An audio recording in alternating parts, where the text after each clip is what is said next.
ايه ده؟ في ايه؟ هي الحيوانات بتجري كده ليه؟ ايه اللي بيحصل؟ ايه ده؟ ضباع شريرة؟ وبعدين يا سيمبا هتعمل ايه وتتصرف ازاي؟ الضباع الشريرة دي عمالة كل يوم تأذي الحيوانات وتاكلها، انا لازم اتصرف. هموتكوا، مش هنسيبكوا الا لما نخلص عليكوا حيوان. وبقوا شوفوا انت بقى يا سيمبا يا صغير، احنا بالذات لازم نبهدلك، واحنا بص شوف هنعمل فيك ايه، هنموتك دلوقتي. أنا لازم أتصرف، لازم أنقذ المملكة، وأكيد القلادة السحرية هي أكيد اللي هتوصلني. أنا لازم أستدعي الأبطال الخارقين. يا أبطال يا خارقين، يلا استعدوا للمعركة، عايزكوا تقضوا على الضباع الشريرة. احنا جينا يا أسد سيمبا، ما تخافش أبدا، مش احنا بس اللي جايين، غيرنا كتير. اهلا بالنمر نمور، واهلا بايرون مان، واهلا بالغوريلا العملاقه. رجاء نتخلصوا من الضباع الشريره. اوعى تيأس يا سيمبا، احنا اكيد جايين وهندمرهم كلنا.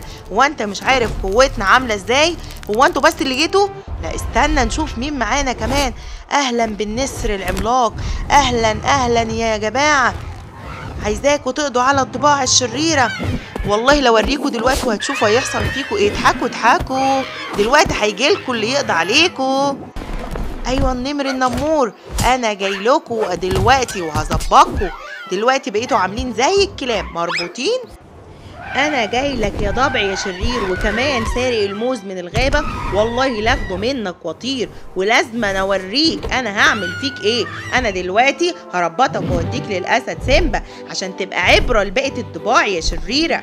اهلا يا صقر، شكرا يا ابطال يا خارقين، شكرا يا بومه، وشكرا يا نسر، انتوا انقذتوا الغابه، انا مبسوط جدا. وكمان الغوريلا، وكمان النمر نمور، انتوا اشخاص كويسين. انا مش عارف انا من غيركم كنت هعمل ايه. حيوانات فرحانه واكيد مبسوطه عشان اتخلصنا من الضباع الشريره اللي كل يوم تؤذينا.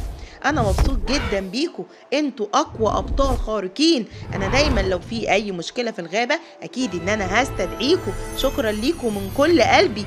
انا دلوقتي مبسوط جدا لان الحيوانات بتاعتي دلوقتي في امان. اقدر اقول لكم دلوقتي ان المملكه